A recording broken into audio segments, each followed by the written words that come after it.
Congress party क्या दम भरना चाहेगी देश की जनता के सामने? सुलेमान जरा बताइए, क्योंकि बीजेपी प्रधानमंत्री पद का चेहरा जाहिर है नरेंद्र मोदी, 400 पार, एनडीए 370, बीजेपी, बहुत बड़े बड़े दावे किए गए, लेकिन इस तरह का कोई बड़ा दावा कांग्रेस पार्टी की तरफ से, इंडिया गठबंधन की तरफ से नंबर्स को लेकर सामने नहीं आता। इसकी क्या वजह है? देखिए, ये नंबर्स का तो एक लोगों का ध्यान बटाने की बात है कि 400 पार, कभी कहते हैं, मुझे कभी डर लगता है कि ऐसा नहीं कहते कोई कि 543 के पार, जितनी सीटें नहीं है लोकसभा में उससे ज्यादा पार। ये तो सब एक माहौल बनाने की बात होती है, और कुछ मुझे ऐसा लगता है कि ओवर कॉन्फिडेंट भी ज्यादा है और अपनी विफलताओं को, नाकामियों को छुपाने के लिए इस तरह की बड़ी बड़ी बातें करते हैं। सवाल यह है कि 10 साल में जो 2 बार मैनिफेस्टो रिलीज किया नरेंद्र मोदी जी ने, जनता के सामने रखा, वो मैनिफेस्टो के जो वादे थे, प्रोमिसेस थे, वो पूरे हुए या नहीं हुए? हमारे नजर में तो नहीं हुए। बताए, नौकरियों की बात करें, नौजवानों की बात करें, ये भारत हमारा एक नौजवान मुल्क, 2 करोड़ नौकरी दूंगा नौजवानों को हर साल। 10 साल पहले कहा था, देती नौकरी 2 करोड़ हर साल। पहला सवाल यही है, पूरे देश का युवा पूछ रहा है कि आपने 2 करोड़ नौकरी हर साल नौजवानों को देने की बात करी थी, आपने दी 2 करोड़ नौकरी? नहीं दी। तो पहला झूठ। तो ये वादे जितने भी ये करते हैं, अभी भी तमाम वादे कर रहे हैं, ये सब झूठ।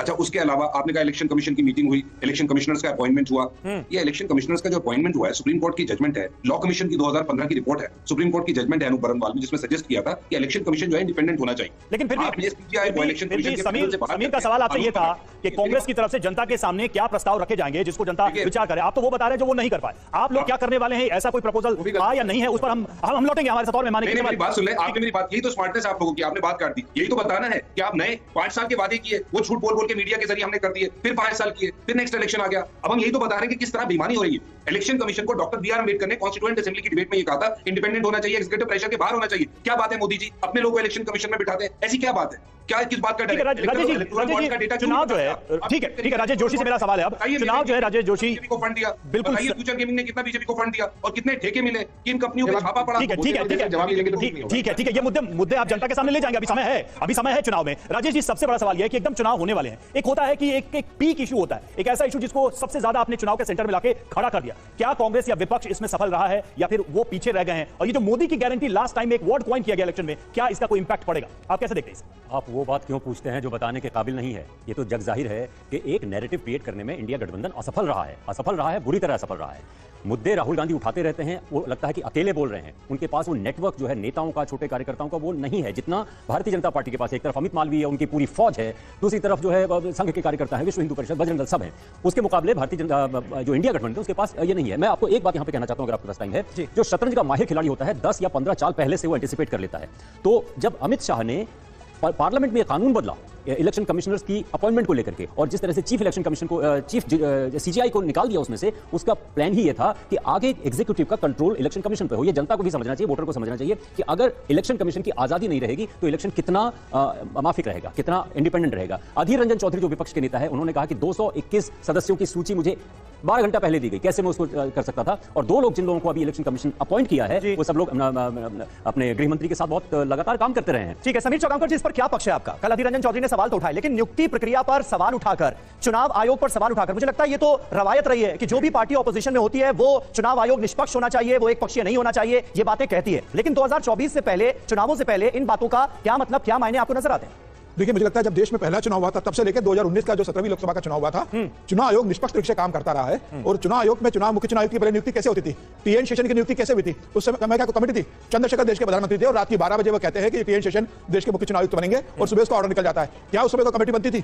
कमेटी जब बननी शुरू हुई, सुप्रीम कोर्ट के सीजीआई को अगर बाहर रखा गया है तो सीजीआई ने नहीं कहा कि मुझे रखो। सीजीआई का था कि जब तक केंद्र सरकार को कमेटी नहीं बनाती तब तक सीजीआई उसके अंदर रहेंगे। और मुझे लगता है वैसे भी सीजीआई को किसी कमेटी में रहने का हक नहीं है, ये तो सरकार डिसाइड करेगी ना किसको बनाना है।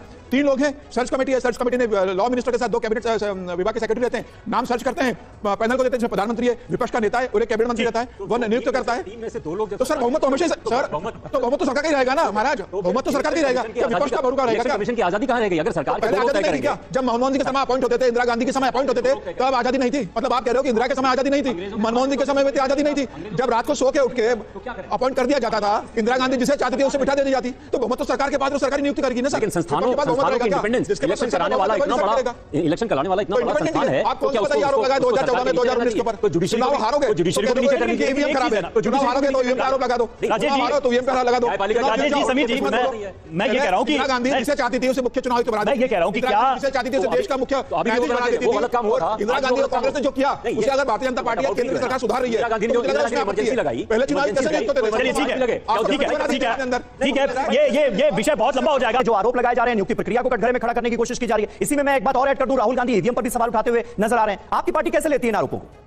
देखिए दुर्भाग्यपूर्ण है, बहुत दुर्भाग्यपूर्ण है। कोई भी अगर सीरियस पॉलिटिकल पार्टी इस देश में है, उसकी जिम्मेदारी है कि हमारे देश का कोई भी कॉन्फिडेंस, किसी भी व्यक्ति का कॉन्फिडेंस देश के इंस्टीट्यूशन से कम नहीं होना चाहिए। पर कांग्रेस पार्टी ने एक पॉलिटिक्स ऑफ कन्वीनियंस कर दी है, जब हम जीत जाएंगे तो हम कुछ नहीं बोलेंगे। और इसी में एक पॉइंट ऐड कर दूं, सुप्रीम कोर्ट ने ईवीएम को लेकर दाखिल सभी याचिकाएं खारिज कर दी हैं। ये इस वक्त की एक ब्रेकिंग न्यूज आ रही है सिद्धार्थ, अब अपनी बात कंप्लीट करें। जी निश्चित रूप से सर जी, देखिए अभी ये एक जो पॉलिटिक्स ऑफ कन्वीनियंस हो गई है कि हम जीत जाएंगे तो कुछ नहीं बोलेंगे, हमारी सरकार बन गई तो हम कुछ नहीं बोलेंगे, हार गए तो हम कहेंगे कि ईवीएम हैक था। भले 4 राज्यों के चुनाव एक साथ हुए हो, पर हमारे राज्य में नहीं था, तुम्हारे राज्य में था। ये दुर्भाग्यपूर्ण है। कांग्रेस पार्टी को इससे ऊपर उठना चाहिए, मूल मुद्दों पर जाना चाहिए और जाकर के जनता के बीच में समर्थन कैसे वो ले सकते हैं उस पर बात करनी चाहिए। पर मैं 10 सेकंड में एक बात कहूंगा, अभी जो कांग्रेस पार्टी के प्रवक्ता बैठे थे उन्होंने बोला था जो मैनिफेस्टो में लिखा था वो कितना पूरा किया, मुद्दा तो वो है, तो करिए ना बात उस पर, लाइए निकाल करके हमारा मैनिफेस्टो, हम बताएंगे आपको कि हमने कितना पूरा किया। हमने तो जो लिखा था वो तो किया, सो किया, जो नहीं लिखा था वो भी पूरा करके बताया। हमने कहा जनधन अकाउंट अपने मैनिफेस्टो में लिखा था, आज इस देश में 50 करोड़ जनधन अकाउंट बनवाए। ठीक है, देखिए ये डेटा तो आप लोग खुद दे रहे हैं और प्रधानमंत्री ने तो हर बीजेपी सांसद नेता से कहा है कि जाके अपनी योजनाओं के बारे में बताइए। सुलेमान मोहम्मद, लेकिन जो मूल सवाल है जो हमारे, को एक सेकंड अवसर दीजिए, मैं जल्दी से 10 सेकंड में जो भी मैं ये कहना चाह रहा हूं कि 1 करोड़ नौकरी नौजवानों को आपने दी थी। सुलेमान, मैं आ रहा हूं आपके पास।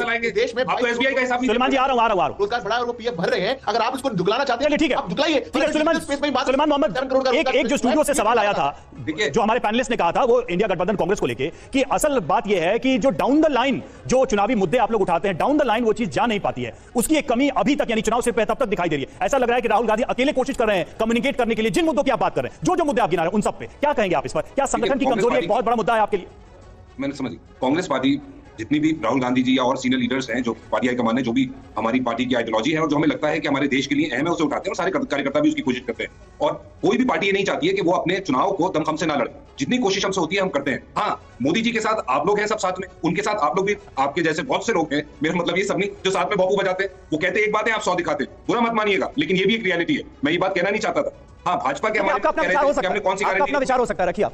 बिल्कुल हो सकता है। तो मेरा ये कहना है कि आप सबसे पहले तो भाजपा ये बताया कि नौजवानों को नौकरी दी, स्विस बैंक से पैसा ला रहे थे, एसबीआई का जवाब नहीं दे पा रहे। इलेक्टोरल बॉन्ड पे बात करिए ना, किससे कितना पैसा लिया, उसको कौन सा ठेका दिया, सबसे बड़ा भ्रष्टाचार है। ये मुद्दा बनेगा, भ्रष्टाचार मुद्दा बनेगा, यानी सुलेमान आप ये कह रहे हैं। जरा नब्ज भी टटोलते हैं, क्योंकि हमारे साथ हमारे 2 सहयोगी इस वक्त मौजूद हैं।